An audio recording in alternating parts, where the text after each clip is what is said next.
Hello. स्वागत है आज के नए टॉपिक का, जो बहुत एक इम्पॉर्टेंट टॉपिक है मेडिकल हेल्थ केयर वर्कर्स के लिए। मान लो कि अब आपके पास मैंने पिछले आपको अच्छे से समझा दिया है, इमरजेंसी में पेशेंट आया है, ट्राइज कैसे करते हैं, उसके बाद हम क्या करते हैं, कैसे हिस्ट्री लेते हैं, कैमरा लगाते हैं, कैथेटराइज करते हैं। अब मान लो पेशेंट बहुत ज़्यादा सिक है, खुद से सांस नहीं ले पा रहा है, तब क्या करते हैं हम, आपका प्रायोरिटी होनी चाहिए तो पेशेंट को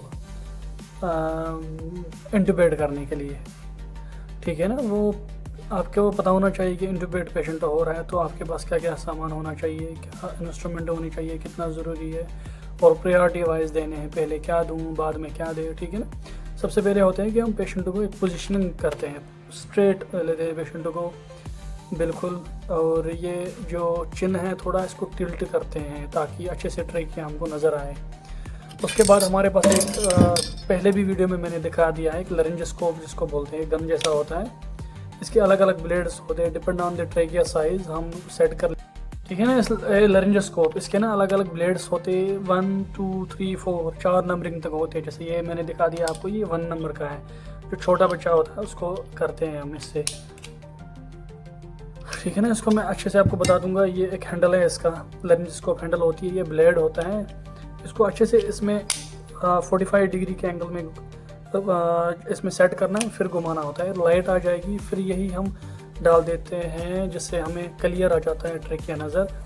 और फिर हम इसको, जो एयरवे होती है हमारी, जिसको हमें एक्सेस बनाना होता है, उसके लिए फिर हम जो डाल देते हैं उसको बोलते हैं ईटी ट्यूब, जो कि लरिंजोस्कोप के बाद हम डाल देते हैं। ये है वो ईटी ट्यूब। इसके अलग अलग नंबर होते हैं, 6.5 6 7 7.5 8, ये अलग अलग, और 9 इसका लास्ट नंबरिंग है।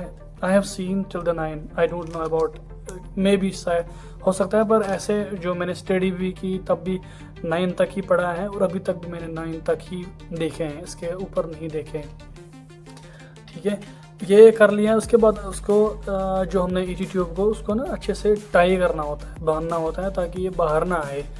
और स्पेशली ये 10 cc लेने होते हैं, इसको हम डिफ्लेट करते हैं। एक अंदर ना, ये जब हम डाल देते हैं ना, यहाँ पर एक बैलून सा होता है इसका एंड पे, ये इसको जब हम और ये होता है इसका टिप, ठीक है। इसको इन्फ्लेट करते हैं हम। जब हम इन्फ्लेट करते हैं, ये आगे भी इन्फ्लेट होता है ये बैलून, ताकि ये अंदर अच्छे से फिट हो जाए, बाहर ना आ जाए, ठीक है ना। उसके बाद इससे हम इसको अच्छे से टाई अप करते हैं और सिक्योर कर लेते हैं ताकि ये जो ईटी ट्यूब है बाहर ना आ जाए, ठीक है ना।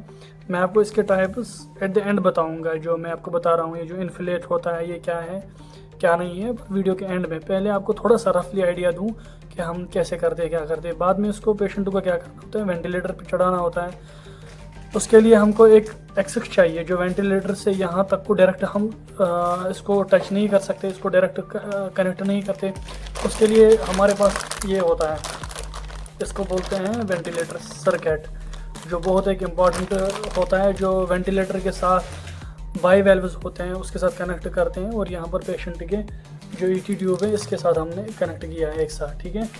और साथ में हम ये HME फिल्टर हैं, ये ज़रूरी रखते हैं। ये क्या करते हैं, जो सिक्रीशंस होती हैं बहुत ज़्यादा, उनको इधर ही फिल्टर कर देता है, इसीलिए फ़िल्टर बोलते हैं इसको। ये अंदर जाने नहीं देता है कोई भी सिक्रीशन, कोई भी फॉरेन बॉडी पार्टिकल, या जब वहाँ से पेशेंट बहुत ज़्यादा सिक्रीट कर रहा होता है, सलाइवा होता है, कुछ भी है, जो वो ना जाए सीधे जाके वापस, क्योंकि वो रेस्पिरेटरी निमोनिया बन जाता है बाद में।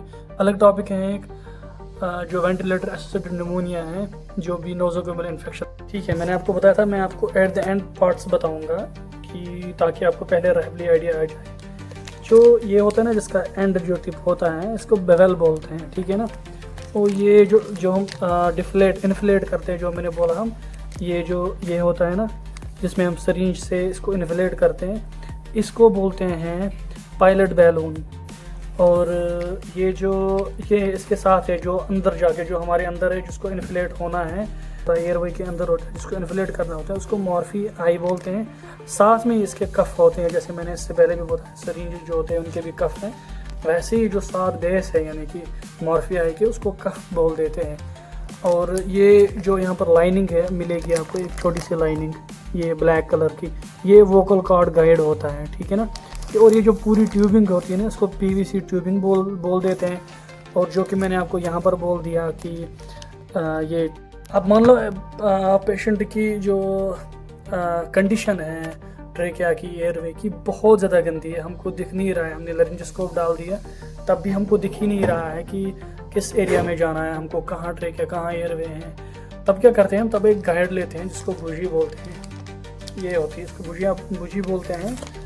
और ये हमारे लिए एक गाइड होता है जिससे हमें पता चल जाता है कि हमको जब एयरवे में जाना होता है, ये उसके लिए हमको ना एक रास्ता दे देता है। पहले ये लगा लेते हैं हम, इसके बीच में हम क्या डाल देते हैं, वो जो ईडी ट्यूब होती है, फिर आराम से अंदर जाता है। ये हमारे तब गाइड होता है तुम्हारे पास। तो आपको परेशान नहीं होना है कि अगर पेशेंटों को नहीं इंटूबेट हो रहा है, आप एक उनको असिस्ट करवा रहे हो, तो यू शुड नो दैट कि अगला पॉइंट मेरे पास ये होना चाहिए कि मेरे को बुझी पास में ही होनी चाहिए, ताकि अगर इन केस इंटूबेट नहीं हो पा रहा है, पेशेंट क्रिटिकल है और सक्शनिंग बहुत ज़्यादा है, सिक्रीशन बहुत ज़रूरी। जो मैंने आपको यहाँ पर बोला ना, ये पायलट बैलून जो होता है, पायलट बैलूनिंग जिसको बोलते हैं, इसके साथ ना एक spring loaded one way tube होती है जिसको बोलते हैं spring loaded one way value. ठीक है, ये स्प्रिंग होती है इसमें, जब हम इसको इन्फ्लेट करते हैं ना, वो स्प्रिंग सी थोड़ी सी बाहर आ जाती है। जब हम सिरिंज को बाहर निकालते हैं, स्प्रिंग उसको जो एयर इसमें होती है उसको वहाँ बाहर आने नहीं देती है।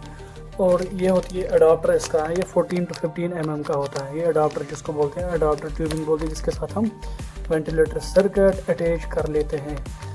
तो ये हैं इसके सारे पार्ट्स जो मैंने आपको पहले बताया था कि मैं आपको एट द एंड बता दूंगा। ये इसके देख लिया आपने, ये अब मैं आपको बता दूंगा इसका काम क्या होता है, ये कब करते हैं, कैसे करते हैं। जो हमारे पास कभी पेशेंट आता है ना इमरजेंसी में, आप हो, क्योंकि मैं स्टार्ट इमरजेंसी से ही किया है, तो मैं इसी से यहाँ से ही स्टार्ट करूँगा। आपको जो इमरजेंसी में प्रो बन जाता है ना, वो फिर कहीं पर भी ज़िंदगी में नहीं रुकता है, चाहे उसको सीसीयू में ले जाओ, आईसीयू में ले जाओ, ओटी में ले जाओ, उनको बेसिक पता होती है, फिर वो चीज़ें एडवांस हो जाती है वहाँ जाके, पर एटलीस्ट उनको पता होता है कि हम कब क्या करते हैं, कैसे करते हैं और क्यों करते हैं।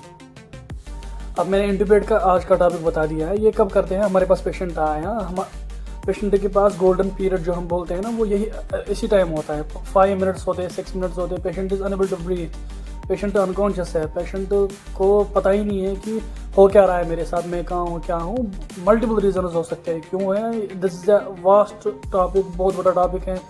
एटियोलॉजिकल फैक्टर इतने सारे हैं कि मैं वीडियो इस पर 2-3 घंटे की बनेगी, पर वो अगले वीडियोस में बताऊंगा मैं धीरे धीरे करके। एटियोलॉजी क्या है, क्यों हो सकता है, कब पेशेंट इंटूबेट होता है, यहाँ मैं डिस्कस कर लूँगा आपको कि पेशेंट को हमने इंटूबेट करना है, कब करना है। मैंने बता दिया, पेशेंट आया हमारे पास, हमको लगा कि पेशेंट खुद से ब्रेथ नहीं ले पा रहा है, सैचुरेशन इज़ ऑलमोस्ट 30, 35, 40, 50, 60 तक भी है, पर बहुत खींच के सांस ले रहा है।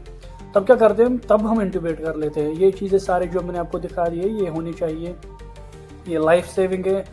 It is not more than 3 to 4 minutes. ये 1 मिनट में या 2 मिनट में ये सारा का सारा प्रोसीजर हो जाता है, क्योंकि गोल्डन पीरियड पेशेंट के पास इतना ही होता है, 1 मिनट या 2 मिनट। ठीक है ना, मैंने 5 मिनट्स बता दिए। वो 5 मिनट्स क्या होता है, जब पेशेंट एम्बुलेंस से हम नीचे इमरजेंसी तक बेड तक लाते हैं ये, और जब इंटूबेट करते हैं, ये सारा टाइम मैंने बता दिया 5 minutes, not more than that. ठीक है, ये सारी चीज़ें होने पता होना चाहिए आपको। इन केस ये इमरजेंसी का है। अब आप आईसीयू में हो, ओटी में हो, वहाँ पर ना प्लान इंटूबेट कर लेते हैं हम, क्योंकि पेशेंट को हम वैसे ही कोई सर्जरी करनी होती है, तब क्या करते हैं, पेशेंट को इंटूबेट करते हैं। तब अलग वो है, प्रॉपर मेडिकेशन सीडेट करते हैं पेशेंट को, चाहे प्रोपोफॉल देते हैं, चाहे मिडास देते हैं, चाहे रिक्रोनियम देते हैं। वहाँ ये प्लानड होता है। इमरजेंसी में ये सब नहीं होता है। वहाँ हमारे पास इतना टाइम नहीं होता है कि हम पेशेंट को प्रोपोफॉल दें, वहाँ मिडास दें। पेशेंट इज़ ऑलरेडी अनकॉन्शियस, तो वहाँ अनकॉन्शियस करने की ज़रूरत नहीं होती पेशेंट को। और मैंने एक लंबी सी वो ट्यूबिंग जैसी दिखाई दी आपको, वेंटिलेटर सर्किट नहीं, दूसरी जो थी पतली सी, उसको बोलते हैं बुझी। वो कब देते हैं, जब पेशेंट का जो ट्रेकिया है, जो माउथ है, सिक्रीशंस बहुत है, पेशेंट का हमको दिख ही नहीं रहा है कि एयरवे कहाँ डालनी है, तब हम वो डाल देते हैं with the help of that. वो हमारे पास एक गाइड होता है, वो डाल देते हैं हम, उससे हमें रास्ता मिल जाता है, क्लियरिटी मिल जाती है कि हम सही जा रहे हैं कि गलत जा रहे हैं। वो जाते, उसके बाद हम वो ईटी ट्यूब डाल देते हैं। पोजिशनिंग बहुत ज़रूरी होती है। मैंने एक छोटा सा फ़ोटो नीचे डाली है पोजिशनिंग का, ये भी देख लो। ये पोजिशनिंग बहुत ज़रूरी होती है, ऐसी पोजिशनिंग होनी चाहिए पेशेंट की जब हम पेशेंट को इंट्यूबेट कर रहे होते हैं। प्रॉपर फ्लैट होना चाहिए बेड। और याद रखो स्टेरिलिटी मस्ट है, इधर भी बहुत ज़रूरी। एटलीस्ट अगर आप गाउन नहीं पा रहे हो, ग्लव्स बहुत ज़रूरी है आपको। हमारे पास जब भी पेशेंट इमरजेंसी में आता है, हमें उसको एज ए नेगेटिव ही लेना होता है, एज ए पॉजिटिव ही लेना होता है। सॉरी, नेगेटिव नहीं, पॉजिटिव। यानी कि हमें उसके वायरल्स कुछ भी नहीं पता है। तो always wear the mask, wear the gown and wear the gloves. अब जब ये पेशेंट है हमारे पास जिसके पास ऑलरेडी बहुत कम टाइम है, तब हम इतना सारा नहीं देखते। तब क्या करते हैं, हम एटलीस्ट ग्लव्स पहन लेते हैं, मास्क पहन लेते हैं और कैप पहन लेते हैं, ठीक है, जो कि बहुत ही ज़रूरी है, खुद के लिए भी, पेशेंट के लिए भी, ठीक है। चलो मिलते हैं अगले वीडियोस में, और तब तक के लिए अपना ख़ास ख्याल रखिए, बनिए रहिए, अपना प्यार दिखाते रहिए।